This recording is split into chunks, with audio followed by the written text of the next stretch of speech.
So last time we finished the chapter on psychic education and spiritual education. And today we are going to read one of the conversations by the mother on this particular chapter. So I'll just share my screen.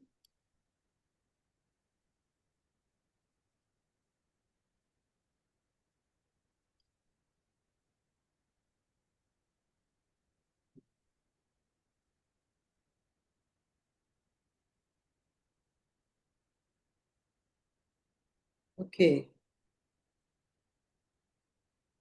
Sagarika, you start. Yes.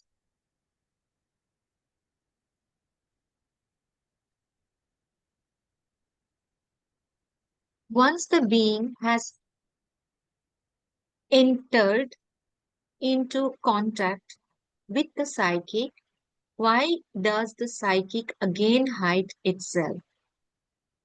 It is not the psychic that hides itself. It is the being which returns to its ordinary consciousness. It is difficult for it to remain as its highest. One slides down, falls back. Only the second time the discovery is easier. And each time the road is easier until one go no longer falls back. Okay. So this is, I suppose, simple enough, clear enough. Yes, yes. Go ahead. Sweet mother, I don't understand this.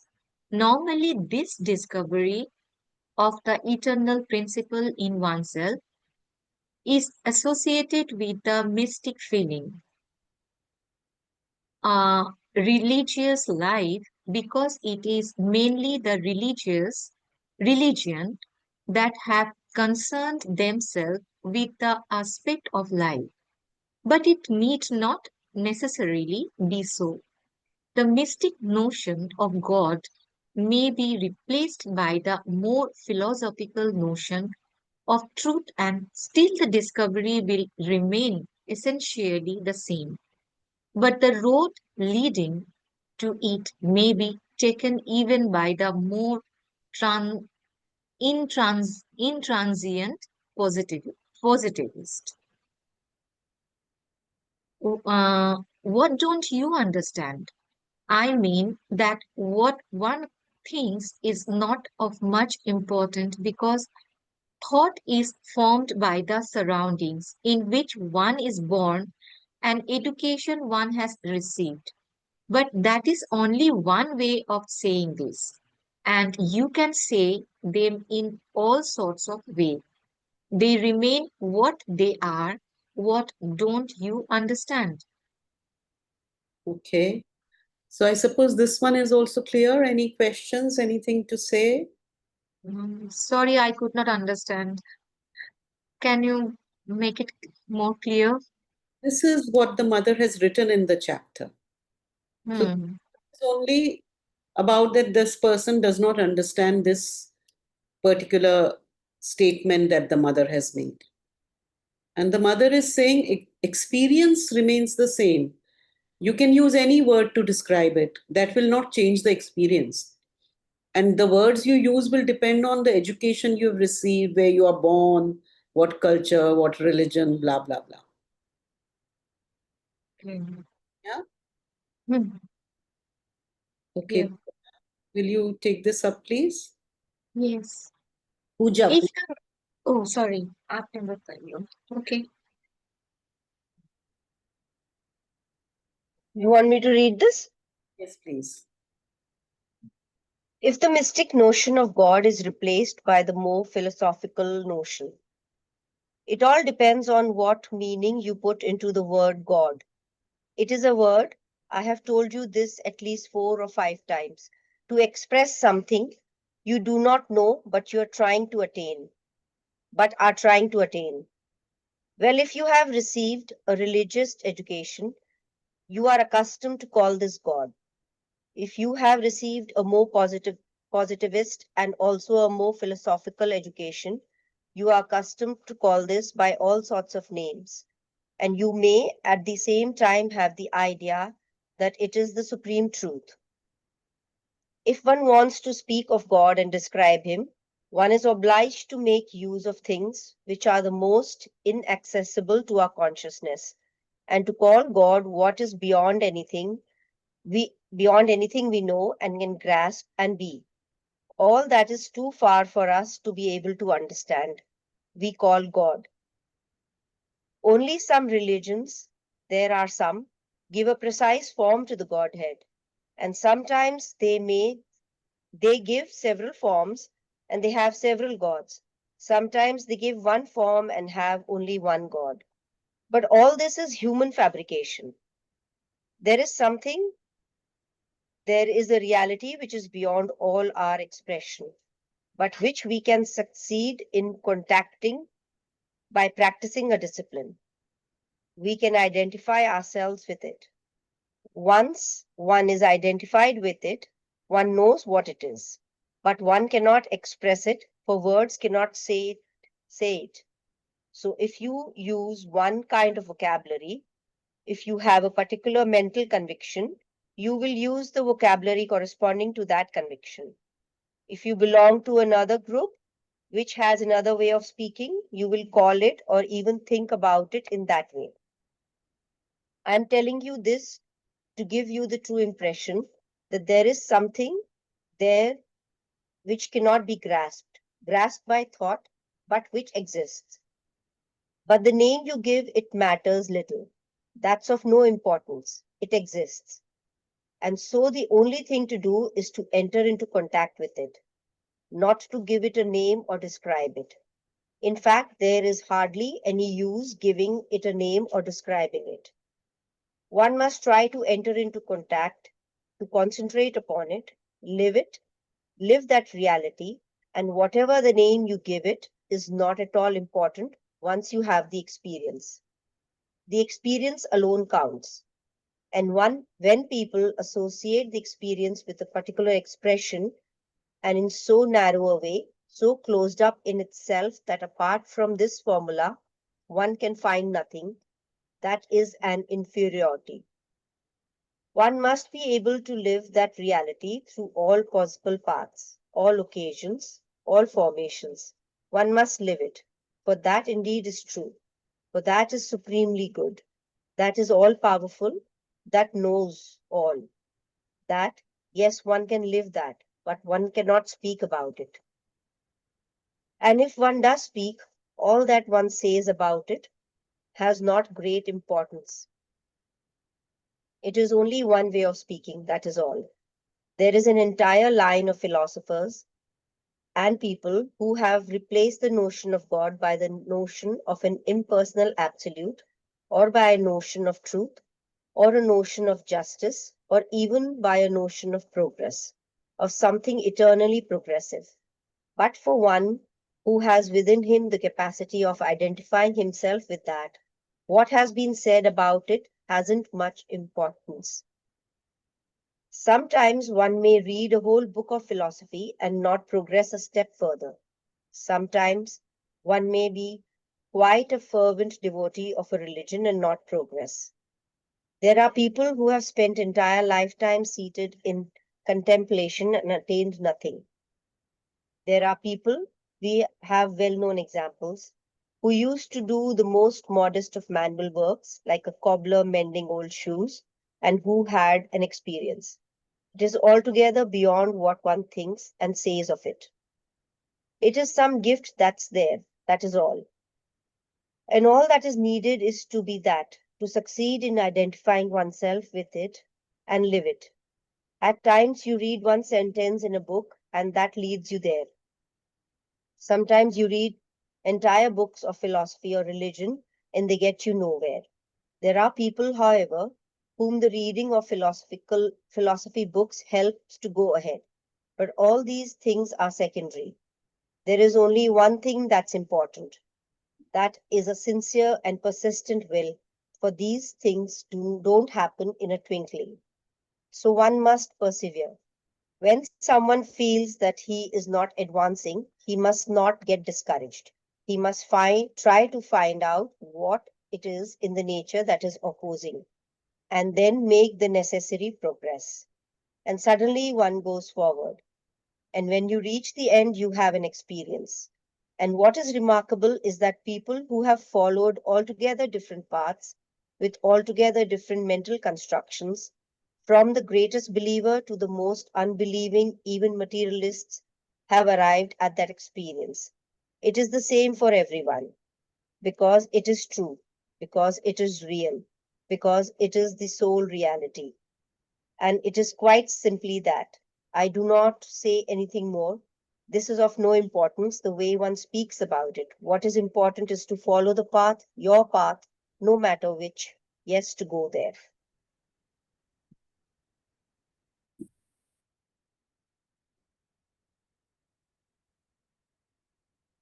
Clear? Yeah, it's a bit repetitive, but yeah, quite clear. Yeah. Yeah, because this person is basically asking the same question again. So the mother goes into a lengthy explanation. So there are two parts to this explanation. One is what we read in the psychic, the first point that the mind cannot really judge or is not of much importance in a spiritual experience. That was the first thing we read when the list of things which she suggests in the psychic discipline. And the second is she's talking about the will, again, the perseverance. So, important thing is yes, reading might help us, but unless there is practice, there is will to experience it and a sincere attempt to move towards the experience despite many failures, setbacks, everything. She says the only thing is to will it, be sincere in your will and your effort, perseverance. And then suddenly something happens. Yes, Sagarika. Uh, why she said this, where it is goes. Mm. Uh, for these things don't happen in a twinkling. Means, In a second, in a twinkling, in a twinkle, like Acha, it okay, it takes time. okay. Okay. Ila, would you like to read the next one? Okay. Um, I did not understand the explanation of the psychic you have given.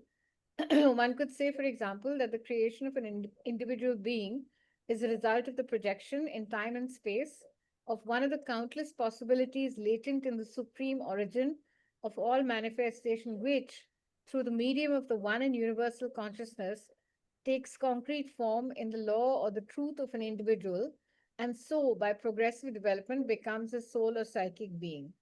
I think somebody should translate the question. It is a little philosophical. The question is only the first. This Yeah, is yeah. mother has written. So the question is only that I did not understand this. Oh, I see. Okay. Oh, Others, different from this. Okay, fine. So it is a little philosophical. You know the difference between what is subjective and what is objective? You know it.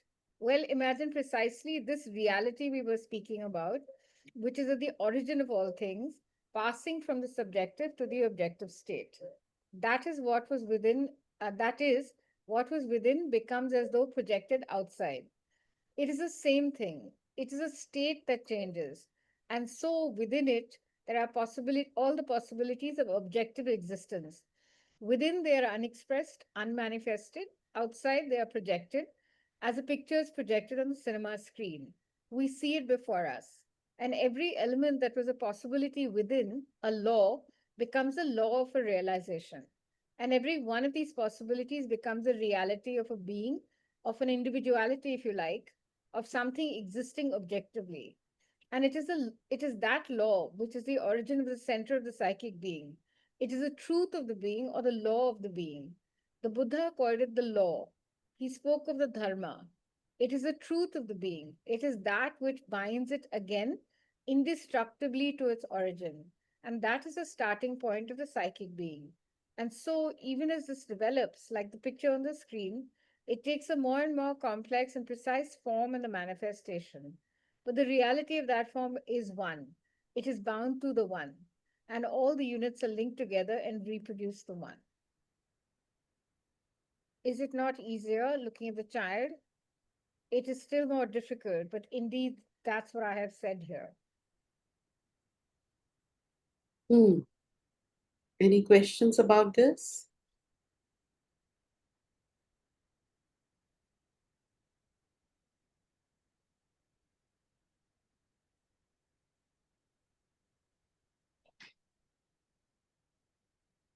I'm not sure how it becomes projected and how it goes outside. I understand the fact that what you have gets projected outside, but I'm not sure what that process is. It is the manifestation of the divine, the reason. Do we do something to manifest it, or does it just happen? What's inside comes outside. Sorry, say it again. So so what she's saying is what is inside has all these possibilities, and this comes outside. This is what is projected. So what are we doing to project one thing or another, or is it something that just happens?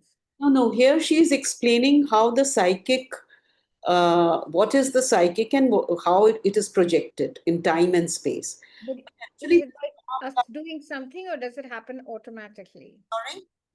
Is it by us doing something, or does it happen automatically? Here she's first of all explaining in general the psychic, like she said, it is there in every creed. The psychic spark is there in everything created upon earth, whether it is any living thing has a psychic spark. But then from life to life, it grows into a psychic being. Then in human life, there, depending on what we do, it becomes stronger and stronger, or it could even become weaker. So that there our role comes in, and there the importance of whether you call it yoga or living mindfully, or like she said, words are not important. If you are just trying to connect to something which is beyond words and something which is eternal, that is the psychic. So, but in this sense, 38. sorry, who's that? Mallika Gita 38:23. I'm sorry, what is this sound? No idea. No, that was a phone call. Sorry. Okay. I wanted to ask the question, so I was not on mute by the time. Otherwise, anyway. Here, when saying creation of the individual being, she's talking about how humanity or human being is created. The divine has countless possibilities latent, the supreme origin or divine or whatever you call it, the eternal, the absolute. It has countless possibilities. Just like now, when I'm speaking to you or when you are asking the question, if 5 seconds later you ask, you might use different words. So that's another possibility manifesting. Those possibilities are within us. But what we manifest at a particular time, there are several factors that determine it. Many a times we are not even conscious about that. So there are all these latent possibilities, and each individual represents in time and space, because the absolute is beyond time and space, and it is also in time and space. It is in both. So in time and space, the projection happens, and that becomes one individual, one possibility. So each of us are one possibility or one aspect of the divine. And that essence is the psychic.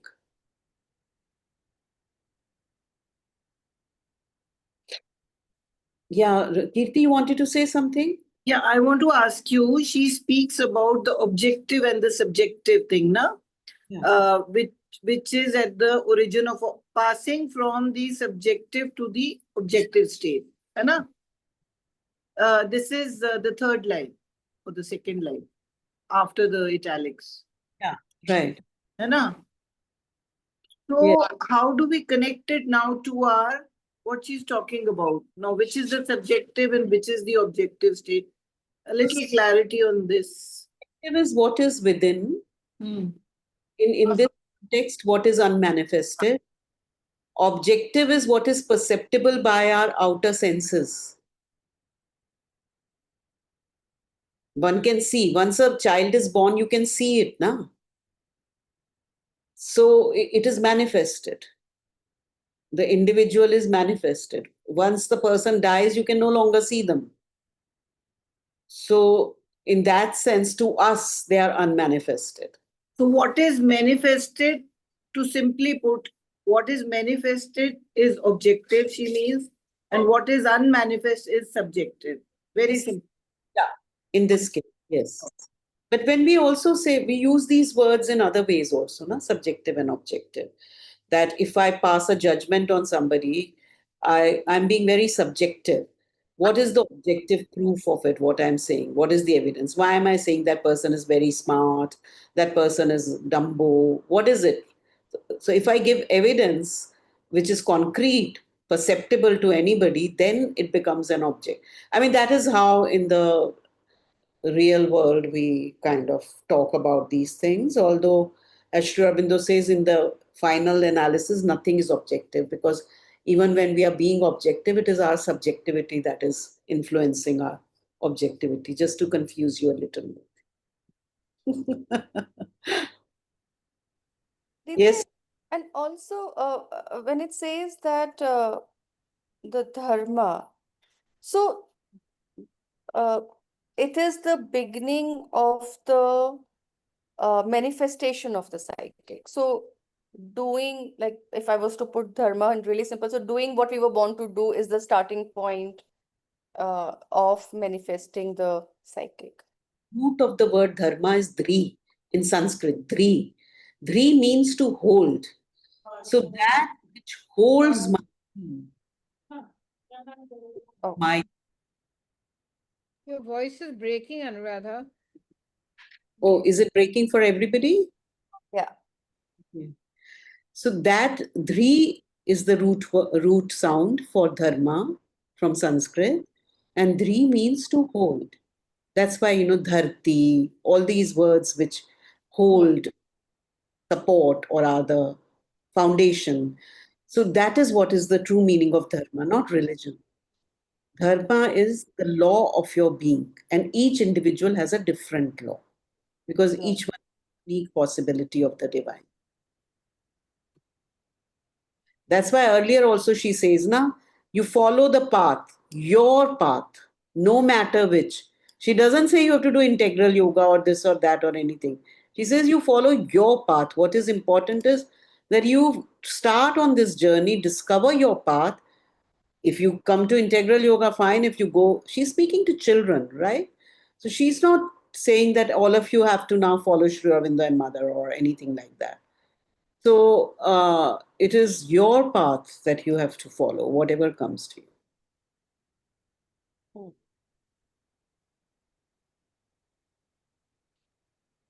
Okay, Nishi, you want to take up I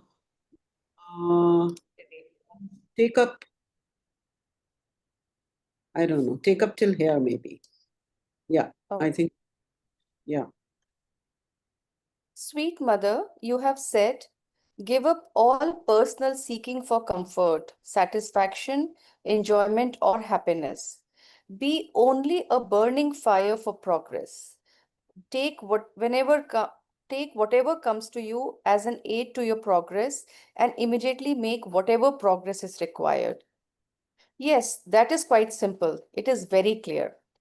Yes, but if I want to progress in sports, for instance, then would it be a personal progress? Wouldn't it? What? In sports? No, the value of the will depends on your aim. If it is in order to be a successful and earn a reputation for yourself, then be better than others. All sorts of ideas like that. Then that becomes something very egoistic, very personal, and you won't be able to progress. Yes, you will make progress, but still it won't lead you anywhere. But if you do it with the idea of being open, even in the physical, to the divine influence, to be a good instrument and manifest Him, then then that is very good. Not clear? Yes. Physical things are not necessarily more egoistic than mental or emotional ones. Far from it. They are often much less so. Egoism does not lie in that. Egoism lies in the inner attitude. It does not depend on the field in which you are concentrated. It depends on the attitude you have. It does not depend on what you do. It depends on the way you do it. Okay, thank you. So, clear? This much we have covered. Anything else or comment?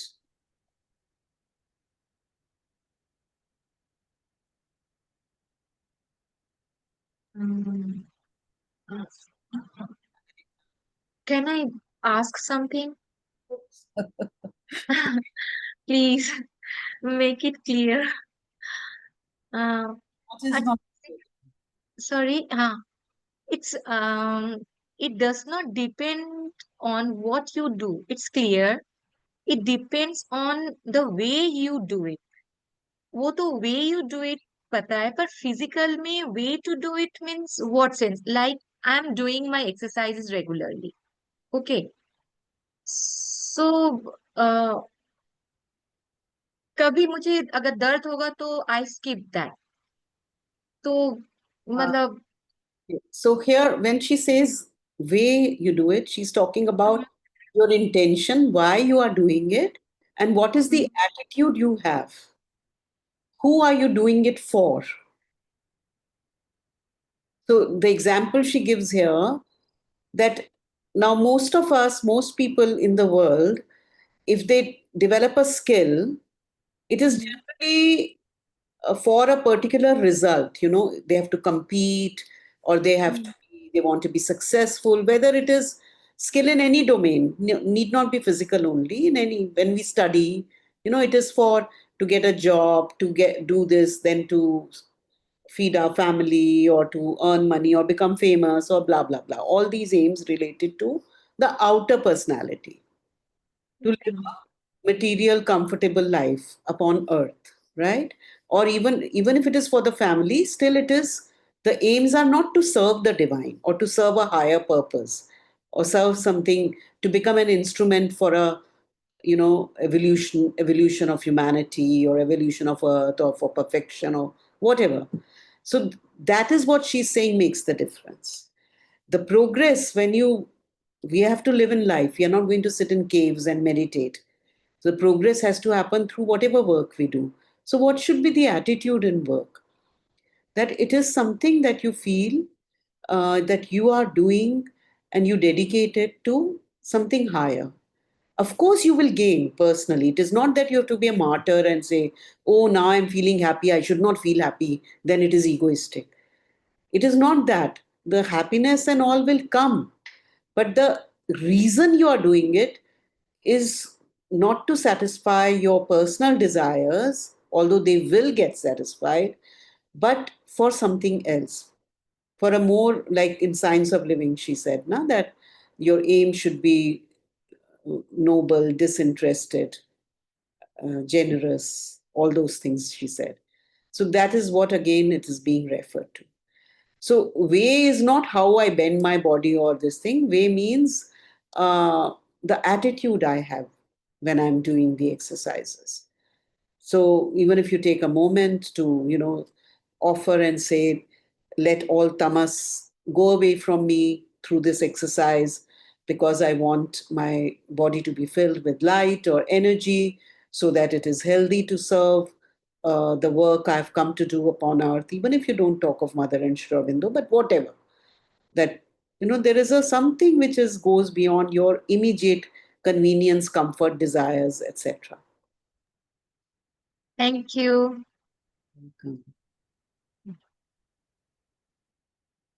Kirti, will you read this, please? Yeah. Sweet mother, you say never take physical happenings at their face value. They are always a clumsy attempt to express something else. The true thing which escapes our superficial understanding. But, mother, it is said one must not be pessimistic, and here you have said they are always a clumsy attempt. This means that the material world, just as is very awkward at expressing the truth which is behind. That is obvious. I believe we don't need to reflect very deeply to perceive that. Unless there are people, yes, in the four austerities, I speak of those who are perfectly adjusted in life and find everything wonderful, but I haven't yet met many of these who can believe it all their life through. I'm speaking of optimists. One is optimistic so long as one is healthy and very young. And then, as soon as one begins to be less strong and less healthy, optimism vanishes. But still, if one has a little sense and sensibility, it is easy to see that everything is not for the best in the best possible world. For if you yourself are comfortable and have all you need, if you are getting on well and have no cares, that does not mean that there are not millions of very advisable You've missed beings in altogether painful and sad situation. Then it may be very easy to think only of oneself, but it is not something very advisable. I knew people who were very rich and had never had the chance to come into contact with those who had nothing or hadn't enough. And for them, it was something unthinkable. I knew many, who lived in a very fine apartment with many servants and all possible comfort. She had always lived thus and had never known any but easy circumstances. And one day I spoke to her about someone, a person of great worth and merit, but who had nothing, hadn't enough to eat. And I asked her to help that person, not with money, for she would not have accepted it, but with some work or by inviting her to pass some time with her, for she had a philosophical mind and could have helped intellectually. So I told her, she doesn't always eat her fill. I saw that she did not understand. I said, well, yes, she does not always have enough money to buy food, buy bread, and what she needs to eat. But surely there is always bread and food in the kitchen. Laughter. She said that so spontaneously. It's like Marie Antoinette. If there is no bread, let them eat cakes.